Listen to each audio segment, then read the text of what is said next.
Miss Lilyana Pavlova, there she is, wherever you choose. And Mr. Yagodin, hello, very nice to meet you. So what we shall be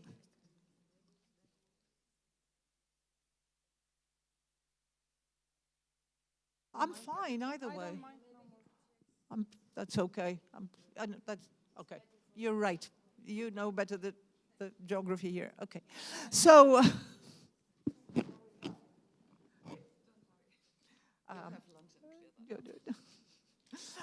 anyway, we've rushed to our next topic, which was actually raised in different dimensions and contexts earlier in the first panel, practically. And this is the very sensitive, important, critically valuable prospect of Bulgaria joining the Eurozone. And the title of our panel today is The Dawn of a New Era, Bulgaria's long-awaited entry to the Eurozone. This is exactly the way it is. There are backs and forths in all these efforts. I think we could have done it much earlier, but this is obviously for our speakers here to confirm or disprove. At any rate, as I think everybody will agree, we have now a narrow opportunity of stepping in. Is that true? Would that be used? Again, we will find out in this panel. I have here three people, everybody with their very serious credentials. I'm very happy to have Ambassador Planck here, who joined the German diplomatic service at the tender age of 28, and who did so many things in the meantime, going from security through communications as well, and I hope she will be sharing experience from all these areas she was working in. And then, of course, we have and that a long list of introduction, but Minister Pavlova, I would say, because Lilyana has been minister in multiple governments, and of course she comes here as very recently finishing her tour as the vice president of the European Investment Bank, so the European perspective as well. Mr. Yagodin comes from the banking sector, so he will give us that perspective. He is the Deputy CEO and manager of the management board and head of the wholesale sector of Postbank, I believe, which is missing in your programs, but we are confirming now, it is Postbank. So, again, 3 minutes to everybody, and then we will delve into details. Ambassador, over to you first. Thank you very much, thank you very much. Maybe you'll let me take up one of the last sentences of the panel before, and that was selling the region. I think Eurozone is about selling Bulgaria. And let me explain why I think that. I think we all agree on the facts when if Bulgaria fulfills the convergence criteria, it should join the Eurozone. Now, I think it does, and it has also the second lowest GDP ratio in the European Union. And here comes what I want to say, because this is a fact that would bring tears of joy to my financially conservative friends in Berlin, and there's a lot of them in the German parliament, and they will vote on an opinion for Bulgaria to join the Eurozone. So why do I say that? Because they don't know about it. They don't know about Bulgaria's astonishingly good data, and I can really testify to that.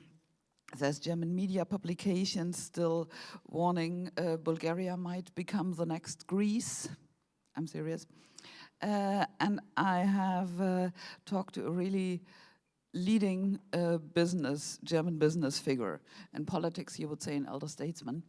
And in a conversation with me, he called the left a soft currency.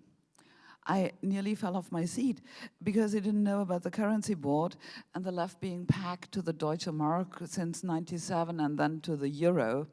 I think if before my 3 minutes are up, my earnest thing is get better at communication. Tell Bulgaria better get the word out on how well you do and that you do fulfill the convergence criteria. Thank you so much, Minister Pavlova. Lily, thank you, Ambassador. Good morning, everyone. Special thanks to Simeon Tsoumokas really for not only inviting me, but really having this forum with the consistency. It became really a critical, important platform for discussions and debate.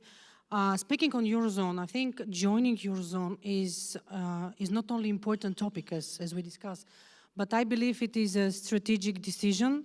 And it is a strategic decision which changed for decades, in positive terms, of course, the position of Bulgaria, finally entering and joining the core of the EU. This strategic choice, because complying with technical financial economic criteria is, of course, of critical importance. And hopefully we will comply to the very last point, 0.1 already will be overcome in the coming weeks. But it is important really it is about shared values, it is about prosperity, stability, it is about economic growth. So it is a choice to move forward in the direction of fiscal stability, predictability, of trust and confidence of investors, of stable banking system, and really as part of the region, we are discussing today not only Bulgaria, but the region, really promoting the region as a region wise to invest, ensuring growth, and of course the social element, because it's also about ensuring that there are no losers in this process, because there are many benefits, and I should not quote them all, but there are a lot of challenges, and we need reforms, we need fiscal discipline, we need to be very careful in maintaining price stability, and most importantly, we need massive informational campaign, because there is a huge disinformation, a lot of fake news around it, so we need to unite efforts, because government cannot do it alone. We need joining forces and efforts of citizens, of businesses, of governments. It is a great news. We finally have a regular government in place. We entered just recently as a full member of Schengen. So this is the right moment. We need to seize this opportunity. Otherwise, we will miss the opportunity, and it will be really very, very bad for the country. Thank you so much. Mr. Yagodin, your 3 minutes now.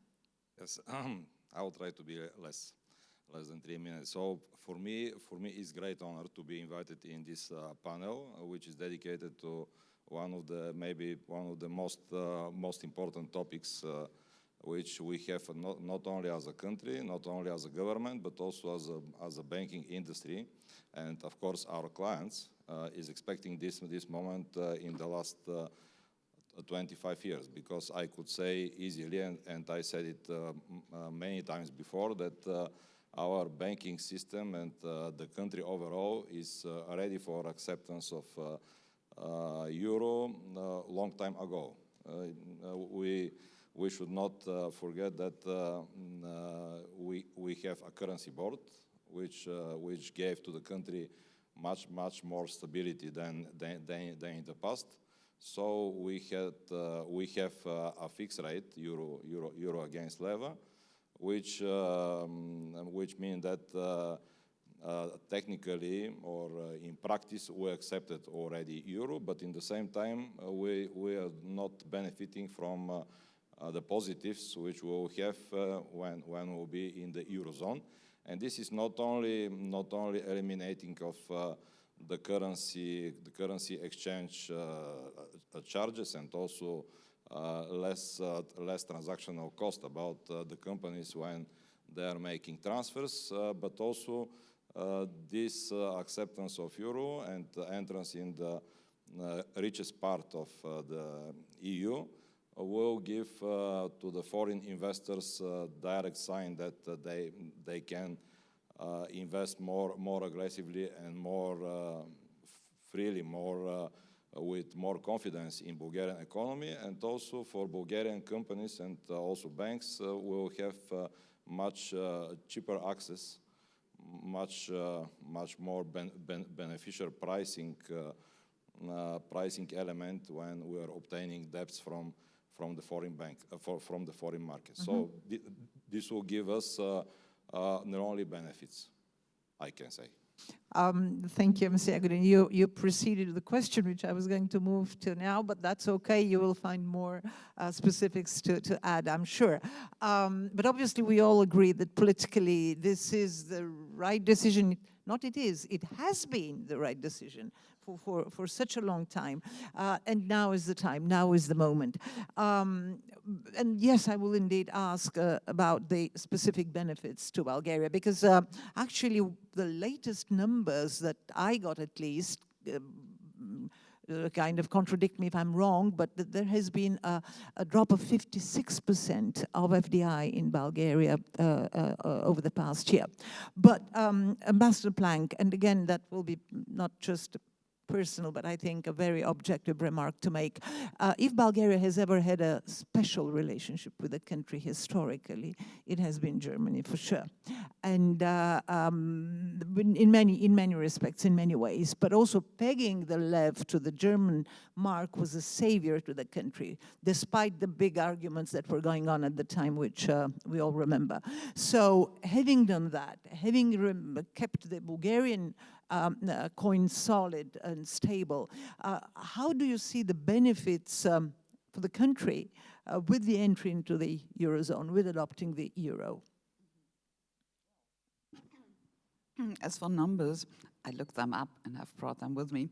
So Allianz Trade thinks that the effects of Bulgaria joining the Eurozone will be growing of exports by 5.8% a year. Trade in goods could increase by 3.3%, and trade in services by up to 8.4%. So I think that would be a real boost. And you're right, our economies are extremely interconnected. And I think Germany is Bulgaria's largest trading partner, but that goes in both directions. So I think our economic interests within the European Union, but generally, are pretty much aligned. And I do not think that, I think the financial integration that we've been talking about, Eurozone, it doesn't end with the introduction of the euro. And I would like to actually make a plea, because I think the EU and Germany, we are currently not as competitive as we could be, and that has, as we just said, direct repercussions on Bulgaria, because Germany is Bulgaria's largest trading partner. So what can we do? We can work for deeper integration, and we need more trade. And what do we need? We need the Capital Markets Union, which now I think is the Savings and Investment Union. It's the Draghi report has been quoted and mentioned several times already. I would also like to refer to that. It's very clear, because integrated and well-functioning capital markets are absolutely crucial to promote the single market and to attract the necessary investments that we need to boost the European economy and the job creation. So I do call for Bulgarian support for the Savings and Investment Union. And if there are reservations, I mean, let's talk about it. Them. I mean, you know where to find me. So, and I think also I would like to break a lance for the EU-Mercosur agreement. That's more or less on the same line. So I think it's in our best interest, German, Bulgaria, and European, to join forces here. Savings and Investment Union, yes. Thank you, Ambassador. Minister, over to you. Well, I can really start where the Ambassador ended. We really need stronger and completed single market because it's still incomplete. We still have fragmentation in the regulations, in the different areas. So there is a lot still to be done on EU level as well to ensure digital single market, to ensure the equal access to capital markets. And this is exactly we are aiming at and we are striving for. Here locally, what I could say, of course, as I said, on one side we have the technical criteria, but alongside the opportunities, challenges are important to be really critically analyzed and carefully considered because we can put at risk certain elements, like unless we are able to have a stable long-term budget, strategic budget, not just on an annual basis, but minimum 3 years ahead, to have a strategic balanced budget, fiscal discipline. Complying with Maastricht criteria is not only for today. It's a long-term measure, it's a long-term requirement, and this is something we need carefully to ensure, and this is a challenge for a government, especially for a coalition government where we can see and hear different opinions. So I'm really looking forward and I'm really hopeful that this is an important element of the discussions and of the government plan and program. Second element is about reforms. What we do need, what we still miss here is a clear reform program, because we need good regulations and at the same time cutting the red tape. We need modernization of the public administration. We need digitalization. This is another important context. For the banking sector, for the SMEs, for the businesses, because as I said, government cannot do it alone. I can fully agree with Mr. Yagodin. Banking sector is ready, and they were ready already some time ago. But what we still miss and what we still need to do is providing support to smaller businesses, to SMEs, to those who will need really support in programs, training, education, support in the process of preparing themselves. And last but not least, citizens, as I said, because of huge disinformation, political campaigns, anti-EU, anti-Eurozone, using different social media, this is another important element of it. What is missing is government campaign is really better understanding, better explanation of the opportunities, of the benefits, of the strengths, and why it is really important, why it is better for the economy, for the business, and for people. And there is that is why we need education, informational campaigns, and still a lot of work to do, because Eurozone, as a result, not only as a decision, and I'm really optimistic that, and the realistic date, let's say, is the 1st of January 2026, but we need public support and we need trust, because mistrust, unless we have unity of all, united efforts of all, it won't be successful. It won't be a success story, and it might provoke imbalances. So it's only, as I said, and maybe to conclude in one sentence, it's not only about economic maturity, it's also political maturity, which is important, but it is important to convince and to have everyone on board. Thank you. Thank you, Mr. Yagodin. I'm sure you have more to add to the benefits, because we will then move to challenges, and that will be a different conversation. So especially maybe with regard not just to big businesses or small and medium businesses, also to the private citizen, to the individual. How would the individual benefit as a client, as a customer of the banking system of Bulgaria in a new time, in a new phase? In general, I see the benefits in four directions. First, as I already said, this is elimination of exchange rate charges and some maybe small issues around it, and also decrease of transactional cost when we are in Eurozone. Second, this is much better and much more free access of Bulgarian companies and also banks to foreign capital and debt markets. This means that we can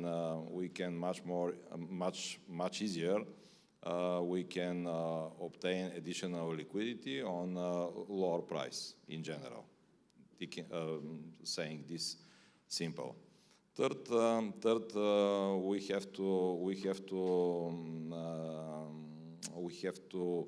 recognize that now there is a huge deviation between European standard and the standard of Bulgarian National Bank in terms of minimum reserves. Of course, this is because of only one reason, that Bulgarian banking system now can rely only on local funding, local deposits, and so to create necessary stability of the banking system, the rules of Bulgarian Central Bank is that we are keeping there in the Central Bank 12%, while with 10% less is the requirements for minimum reserves in the countries from Eurozone. This means that immediately after acceptance of Bulgaria in Eurozone, these minimum reserves which we are keeping now in Central Bank, which as of today are approximately 16 billion euros. So 16 billion euros more we are keeping because we are not in Eurozone. This liquidity will be immediately available in the banking system.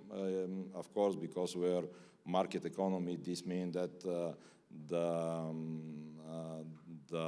price, the cost of funding Bulgarian companies will be much lower. This means that benefits for Bulgarian companies and of course individuals will be on place. And through this, we believe that further economic growth could be achieved because this will immediately, together with increase foreign direct investments and also much bigger interest of foreign companies to invest and to create maybe their own companies or joint companies with Bulgarian entities, will be in place, and this, as I said, will create economic growth and of course more working places, and of course much more we believe and we expect higher demand for Bulgarian individuals of obtaining loans, because now Bulgaria as individual loans, households lending is much lower as a comparison with the GDP, in comparison with the countries from Eurozone. So we have a room for increase of retail lending, and I hope that this will be further pushed with acceptance of Bulgaria in Eurozone. Thank you. That was a really ample addition to what you already said and the other participants mentioned. But let me bring you closer to the day of today, to reality, because the reality is that almost 40 years after the signing of the Single Act, the European Single Act, we practically do not have a unified market. We do not have a single market.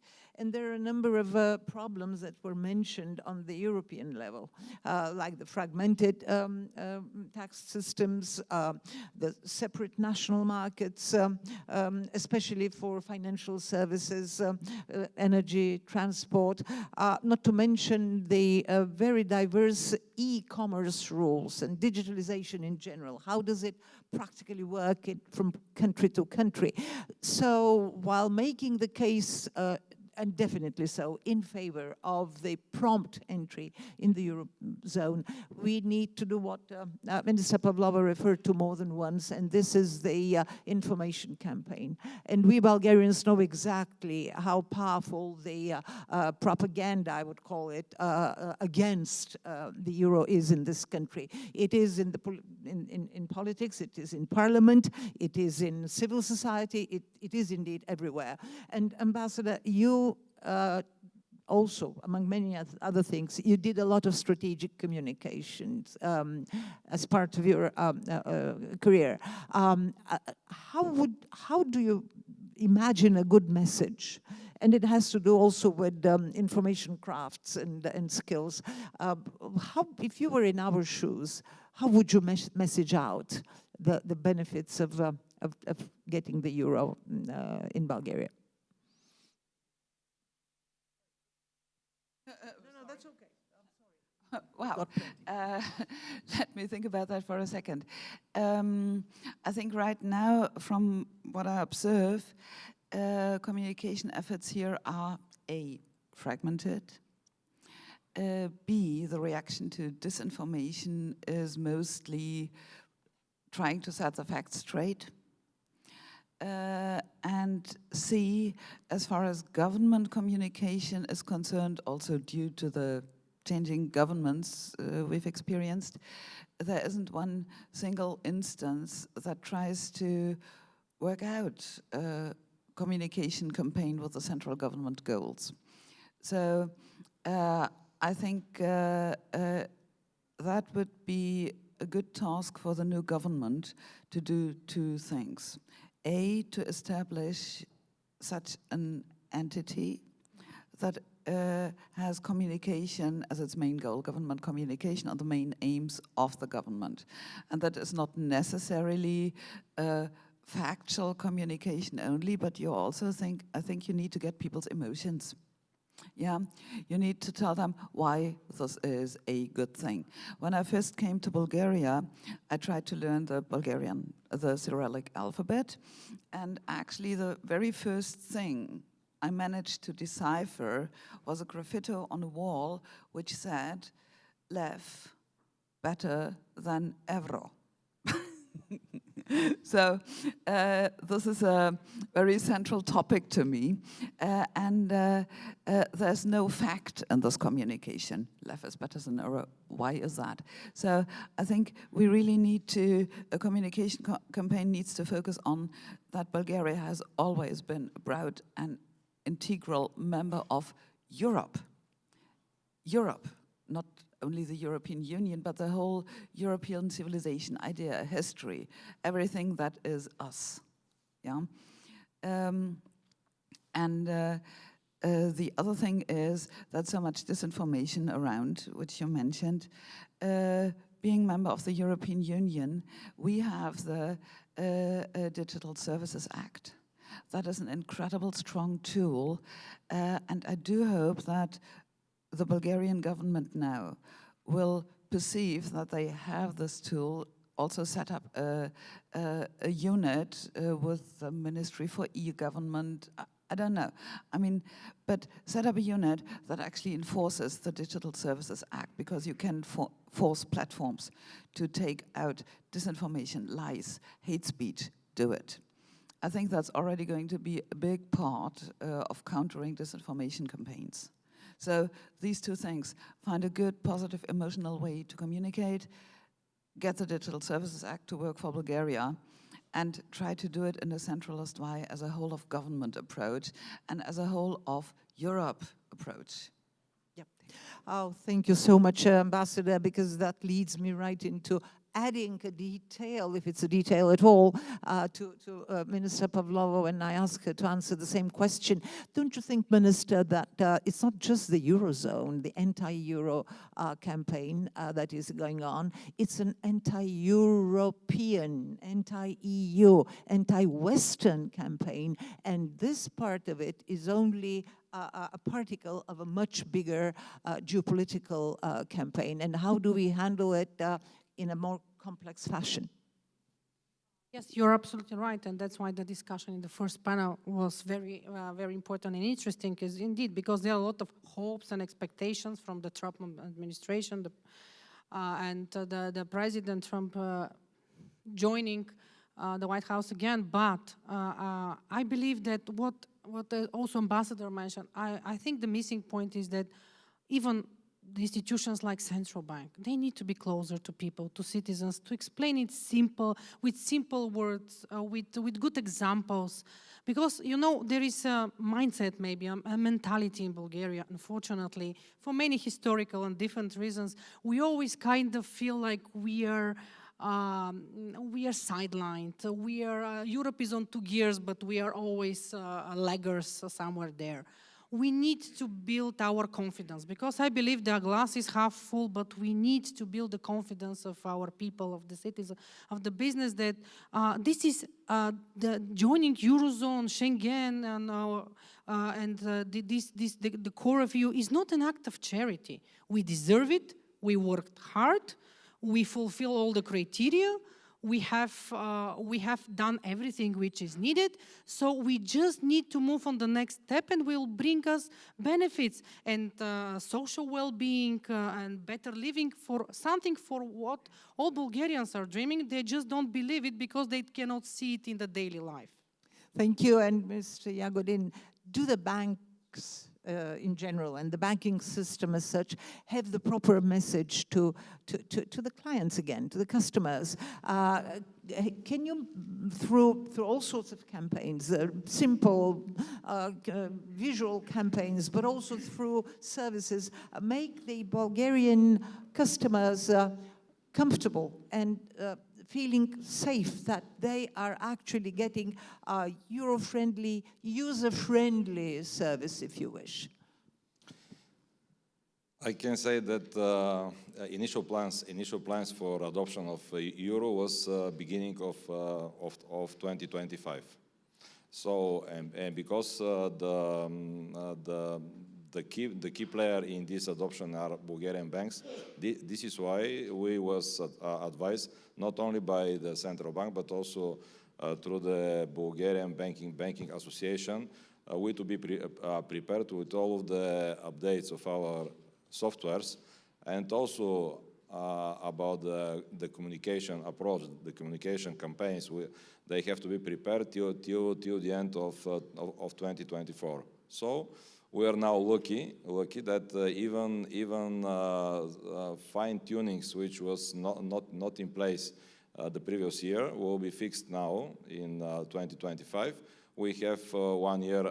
Let's hope that the day for adoption will be January 1st, 2026. But I can confirm. I can say freely for our bank, but I'm pretty much sure that this is the case with other Bulgarian banks. They are ready from technical point of view.